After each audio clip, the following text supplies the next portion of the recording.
unang head, Egyptian Empire. Ikadawang head, Assyrian Empire.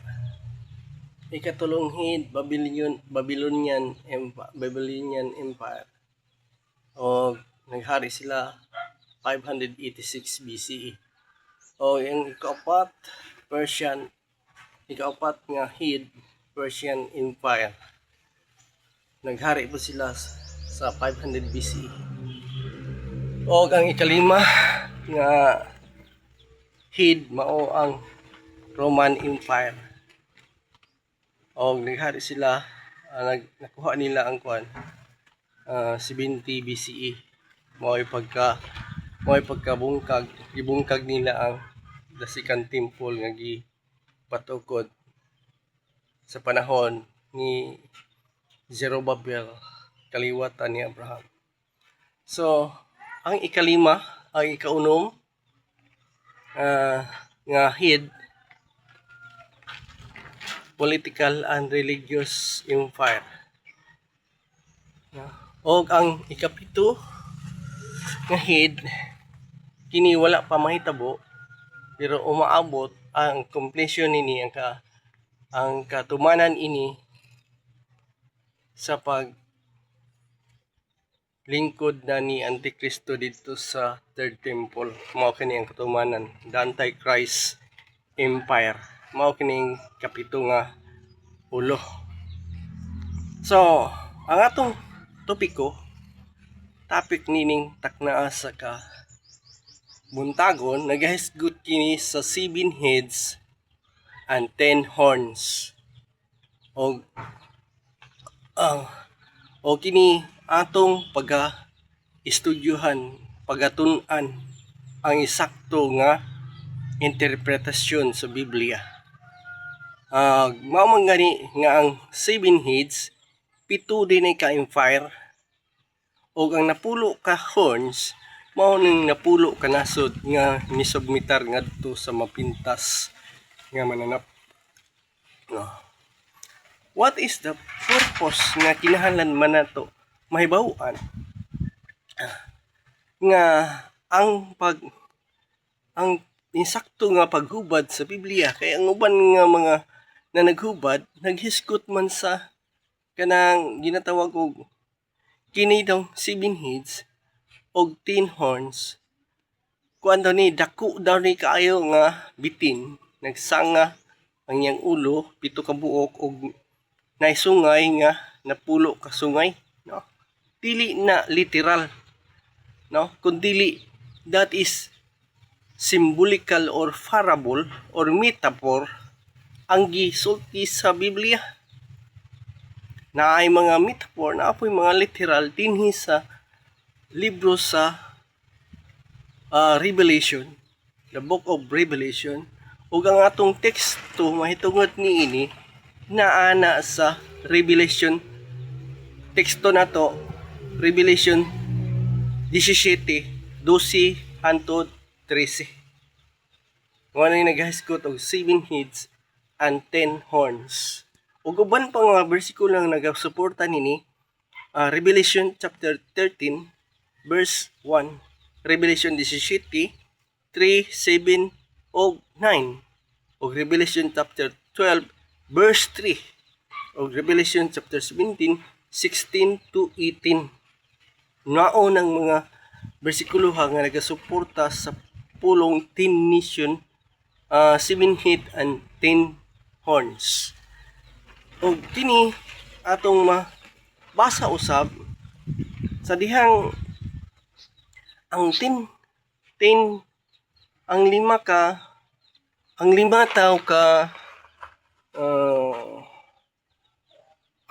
daw ka kuan, no, dinhi sa ang 5 daw ka ulo wala na daw ni, natapos na daw ning 5 ka ulo. Kisa una, unsa ganito nga ulo ang gipasunod. Primero, Egyptian head, Assyrian head, Babylonian head, Persian head, and Roman head. No, kining lima daw wala na. But ang ikaunom, there is political and religious empire. There is pa daw sila scope of napasa scope sa maayong balita ni Kristo. No? Kini nagsugod nga ang political and religious empire gipaluyuhan pod kini sa mao kini ang mapintas nga mananap nga nagluto sa iyahang iglesia sulod sa 1,000 ka tuig, no? Nagsugod dito sa 500 years hantod na sa 1500 years. So almost or lampas, no, sa 1,000 years ang paglutos ni sa mapintas nga mananap nganha sa iglesia sa atong Ginoo. God Church Covenant gilutos in taon mao ning daghan in taon nang nangamatay niya ng panahon na. The trail of blood of the Christians sa katawhan sa Diyos. So, ang trail of blood nahitabo ni adtong 500 to 1500 BC AD. Years, almost 1,000 years. Ug mao ngani nga kining maong gihimo nila gihulagwayan, no, gibuhatan dagway, no, gihimuan og image, no, kay dinhi sa pagsugod na sa antichrist empire, no, diri sa pagsugod na sa antichrist empire diri na gibuhatan og hulagway og dagway, no, kay nga naman kay gikan sa 15 years 100 years wala na sila magpakabana nini kay wa man gyud sila makapatay o makapaundang sa simbahan sa atong Ginoo. So hinundang sila, no, atong mahibaw-an ang mga Spanish, no, na sila mga Spanish man sila, no. So naglibot sila sa tibuok kalibutan mo lang target parang ilang makuan nga sila gyud ang maka-penetrate gyud sa entero kalibutan, no. Mo gani nga giingon diri daw na nasakit daw ang mapintas nga mananap. O ang iyang sakit daw ikamatay, no. Nga wa na gyud sila magpakabana, no, nining panahon na. Nga wa na gyud sila magluto sa iglesia sa atong Ginoo, no. Pero atong hinumduman diha sa Revelation kapitulo 13 2-5 11-15 naghisgot ka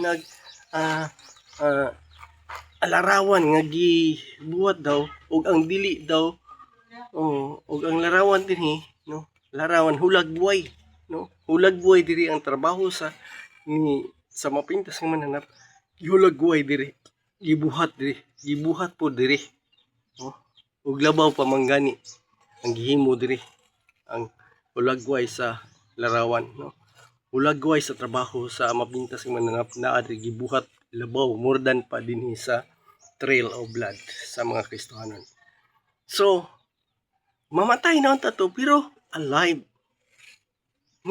ko kay nakalingkod naman po si ang mapintas nga mananap dinhi sa third temple.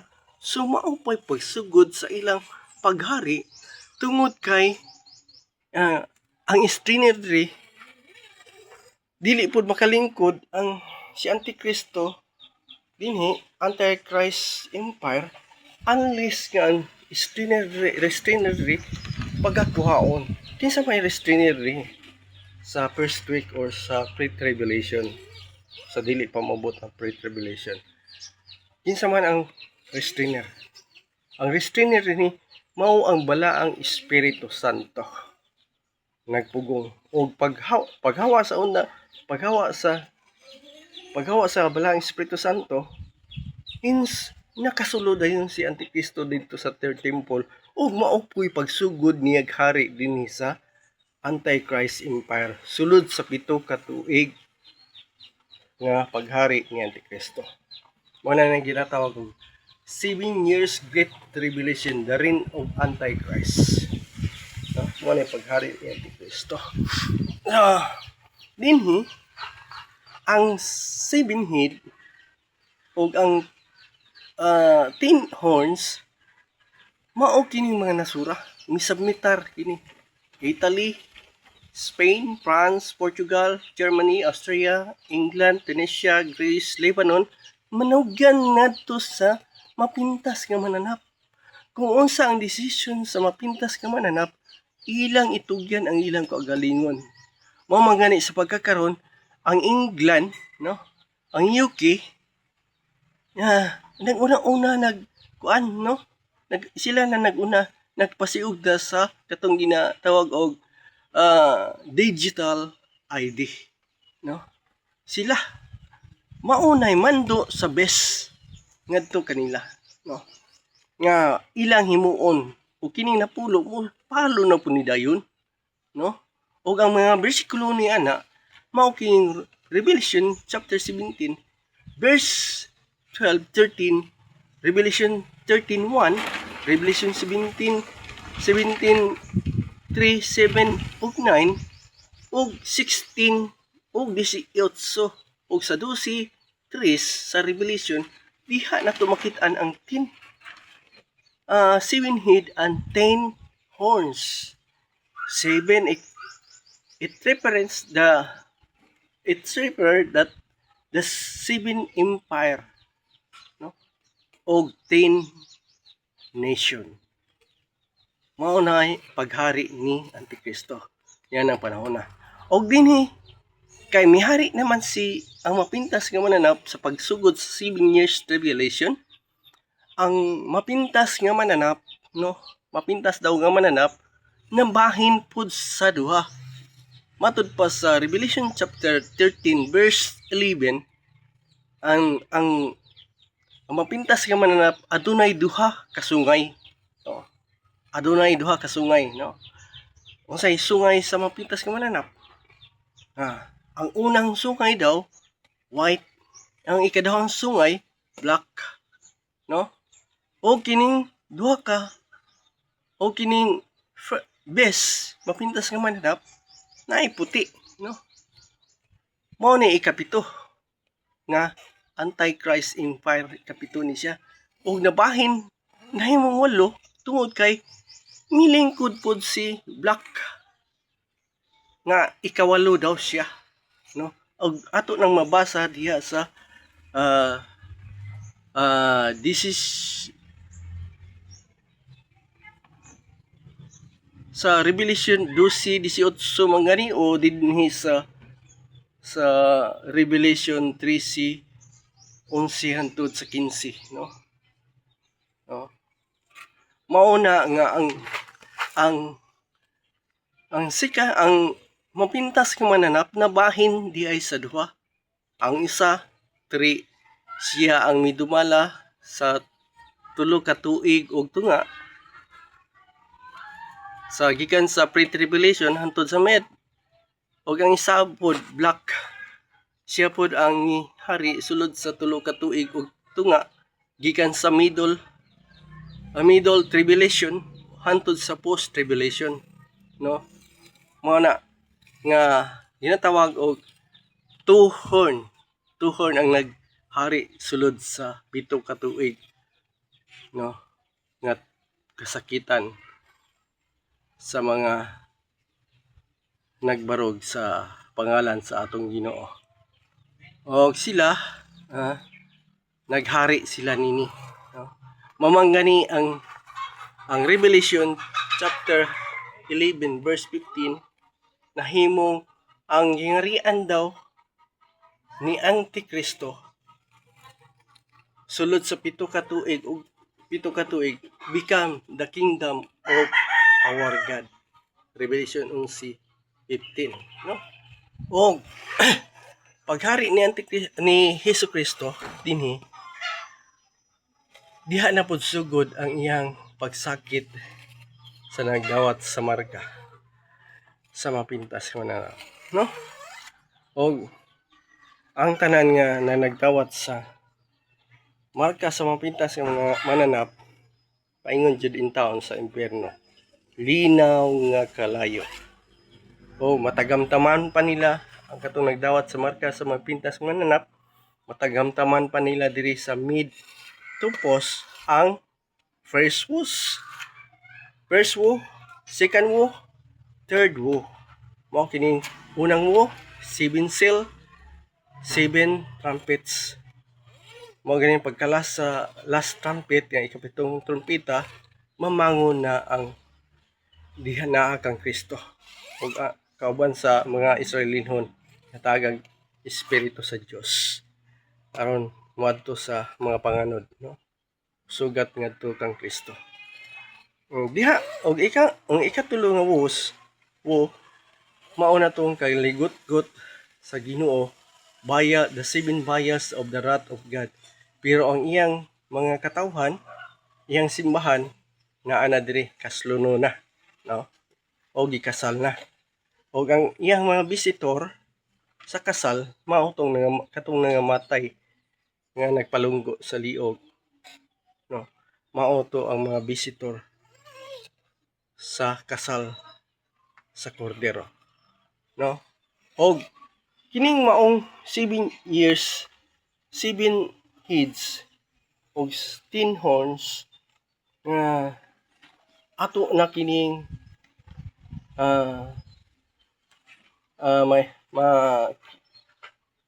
na hibaw-an nga mao day pagsugod diri day katumanan sa ang Antichrist Empire, ang katumanan dinhi sa first beginning of the first week, the proceeding 1 years of the pre-tribulation.